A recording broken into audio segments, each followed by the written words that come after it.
Ciencia, Salud y Medio Ambiente. Tercer grado. Tropismos y taxismos.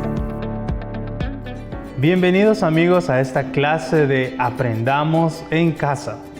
El día de hoy vamos a tocar un tema muy interesante que tiene que ver con las plantas y con los animales. Además, también con nosotros mismos como humanos.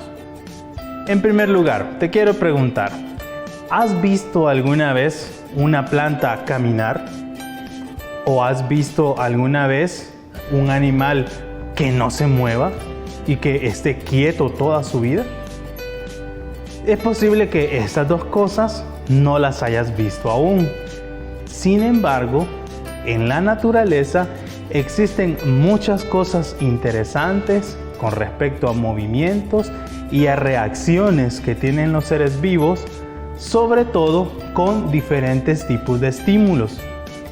El tema de hoy tratará sobre eso. Y fíjate que estas respuestas a los estímulos tienen nombres técnicos, nombres, digamos, elegantes para llamarlos. Son los tropismos y los taxismos. Vamos a hablar sobre los tropismos.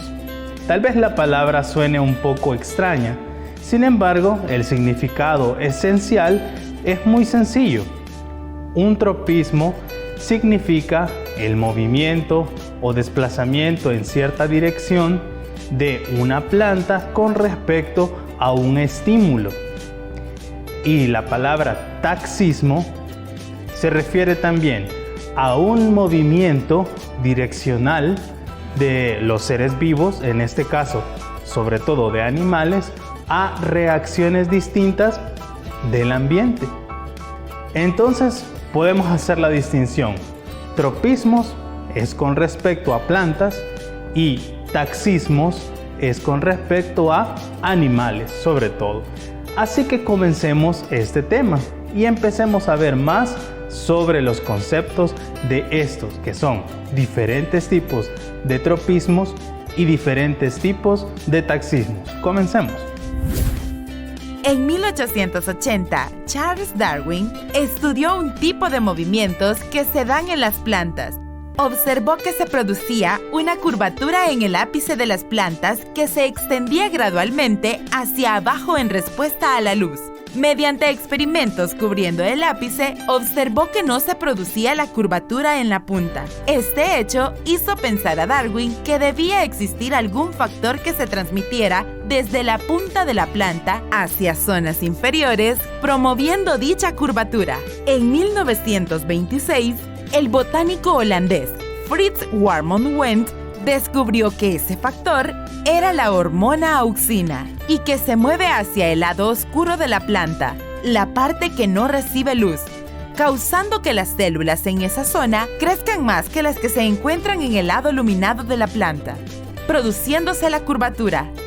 La etología es la rama de la biología que comprende el estudio de los patrones de comportamiento de los animales en sus hábitats naturales. Carl von Frisch, Oscar Heyrand, Conrad Lorenz, Nicholas Tinbergen.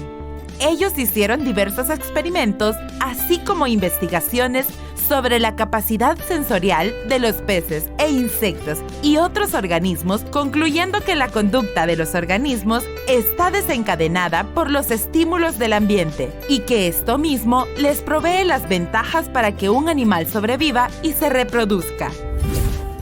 Para entender mejor esto de los tropismos, vamos a ver algunos ejemplos. Tropismos ya dijimos que es la respuesta de las plantas, un movimiento de las plantas o parte de ella hacia un estímulo exterior. Comencemos con el primero, el fototropismo. Fototropismo significa un estímulo de luz, es decir, la planta se va a mover hacia donde venga una fuente de luz, o parte de la planta también puede moverse en dirección contraria de la fuente de luz. La fuente de luz puede ser natural, es decir, la luz del sol, o también puede ser de origen artificial. Cuando la planta se mueve en dirección a la luz, es un fototropismo positivo. Y cuando se mueve en dirección contraria a la fuente de luz, es un fototropismo negativo. Hay otros tipos de tropismo, como el tigmotropismo. Tigmotropismo. Quizás suene un poco complicado el mencionarlo, sin embargo es solamente el estímulo que recibe la planta y que se mueve de acuerdo al toque o al contacto con superficies. Esto ocurre sobre todo en las enredaderas. Si tú te has fijado, hay plantas que se enredan en troncos o también en otras estructuras que sirven para poder crecer. Por ejemplo, la planta de frijol es un tipo de enredadera, o también la planta de las uvas es una enredadera. Esto es el tigmotropismo. Y por último tenemos el hidrotropismo. Hidrotropismo. Esto quiere decir que la planta se mueve en dirección hacia donde hay una fuente de agua, aunque también puede ser que la planta tenga un hidrotropismo negativo, pero esto muy rara vez ocurre.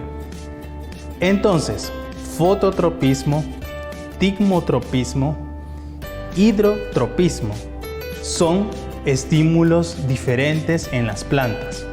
Si te fijas, yo acá tengo en la mesa dos plantas de diferentes especies.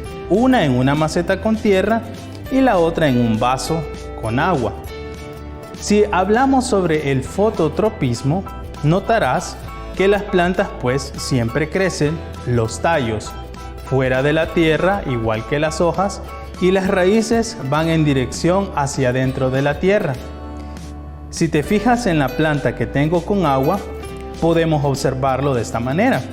Los tallos crecen hacia arriba junto con las hojas y las flores, buscando la fuente de luz, mientras que la raíz justamente va hacia abajo, hacia la tierra. Si nosotros pudiéramos sacar la planta de esta maceta con todo y raíces, observarás que las raíces tienen un crecimiento hacia abajo. Eso es fototropismo. Al igual que en este vaso con agua, podemos observar el ejemplo del hidrotropismo. La raíz en este caso es la que busca la fuente de agua. Es por eso que muchas plantas y muchos árboles crecen en diferentes fuentes de agua, a las orillas de los ríos, a las orillas de los lagos, etc. Has notado que muchas plantas crecen cerquita de la orilla donde está el agua disponible. Como puedes ver, estos son ejemplos de tropismos. Hay muchos más ejemplos de tropismos, pero para tener una comprensión esencial, estos son los más comunes. Ahora que ya hablamos sobre los movimientos de las plantas o los tropismos, hablemos sobre los movimientos a estímulos en animales, es decir, los taxismos. La palabra tal vez suene un poco extraña, sin embargo, hay muchos taxismos que son fáciles de comprender. Hablemos nuevamente de la luz. En este caso, para los animales, lo llamaremos fototaxismo o fototaxia. Esto significa que hay una respuesta de las fuentes de luz en los animales. Nota que este tipo de taxismo puede ser muy evidente en los insectos, sobre todo aquellos insectos que tienen hábitos nocturnos. Si tú has sido muy observador, habrás notado que en ciertas épocas del año, cuando cae la noche, en tu casa al encender las luces, llegan algunas clases de papalotas o de hormigas que vuelan o incluso mariposas y están revoloteando cerca del foco. Esto es una fototaxia, es decir, estos insectos se ven atraídos hacia esta fuente de luz. Pero los insectos también se ven atraídos no solamente a fuentes de luz artificial como los focos o las lámparas, también se ven atraídos por luz natural, por ejemplo, la luz de la luna, o incluso se ha comprobado que algunos se guían por la luz de las estrellas. Ahora, el fototaxismo también puede ser evidenciable en otros animales. Otro tipo de taxismo es el geotaxismo. Esto significa que los animales que tienen este tipo de taxismo se ven estimulados por la fuerza gravitatoria del planeta Tierra. Esto es evidente en las lombrices de tierra. ¿Has notado que ellas prefieren estar dentro de la superficie, es decir, escarbar dentro de la superficie del suelo y no estar sobre la superficie, expuestas? Esto significa que hay ciertas partes en el cuerpo de las lombrices de tierra que les ayuda a poder tener un estímulo con respecto a la fuerza de gravedad del planeta y también a otras sustancias químicas que se encuentran disueltas en la tierra, al igual que el agua también. Este tipo de taxismo o de taxia, refiriéndonos al geotaxismo, también es muy evidente en algunos otros animales que son acuáticos. Por ejemplo, piensa qué animal acuático podría tener este tipo de geotaxismo, si es con respecto a la gravedad de la Tierra.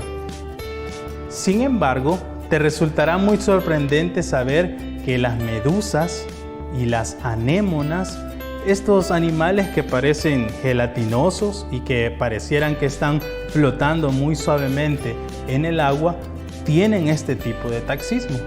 Algunos se ven estimulados por la fuerza gravitatoria y nadan hacia abajo, hacia las profundidades de los océanos. Este tipo de taxismo es muy interesante y sobre todo hay otros animales que presentan también tanto fototaxismo como geotaxismo y otros más. Incluso se cree que muchas aves que migran de un lugar a otro, desde una zona hacia otra zona muy lejana, están influenciados por ciertos campos magnéticos del planeta Tierra. Sin embargo, los pájaros, que son los que nosotros observamos más comúnmente, es una de las especies que más se ha estudiado con respecto a estos hábitos migratorios. Es decir, a ese hábito de ir de una zona hacia otra zona bien lejana de acuerdo a la estación del año. Se cree que ellos ocupan tanto la luz del sol como el campo magnético de la Tierra y otro tipo de estímulos para poder hacer este viaje tan largo, todos los años. Entonces, estos son algunos ejemplos de taxismos. De hecho, existen muchos más. Y una cosa importante, tanto es el tipo de taxismo que pueda existir en un animal, es de acuerdo a el órgano sensorial que lo puede detectar. Sin embargo, también animales muy pequeños u organismos muy pequeños, conocidos como microorganismos, que no podemos ver a simple vista, también presentan este tipo de movimientos con respecto a muchos estímulos. Nosotros como seres humanos también podemos presentar estas conductas o estos hábitos, pero esto va a depender de nuestros órganos sensoriales, es decir, de la función que tienen nuestros sentidos con nuestro sistema nervioso. Por lo tanto, estos son los diferentes tipos de taxismos. ¿Has notado entonces cómo, de manera muy sencilla, nosotros podemos entender cosas que pudieran parecer un poco complicadas?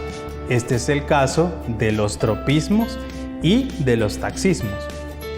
Hemos aprendido que los tropismos son las respuestas de ciertos estímulos, sobre todo en las plantas. Y hemos aprendido que los taxismos son justamente las respuestas a estímulos del entorno, pero sobre todo en animales y otros microorganismos. Así de sencillo es como se puede comprender por qué una planta se mueve hacia la luz o por qué una cucaracha huye cuando nosotros encendemos la luz. De esta manera es como podemos comprender un tema que más adelante, conforme tú vayas adquiriendo más conocimiento, irás comprendiendo mucho mejor e irás adquiriendo también otra información importante para completar este tipo de conductas. Así que llegamos hasta acá con esta clase en esta ocasión y espero que hayas aprendido mucho sobre el tema y sobre todo también te invito a que puedas sintonizarnos en la próxima ocasión en tu espacio de Aprendamos en Casa.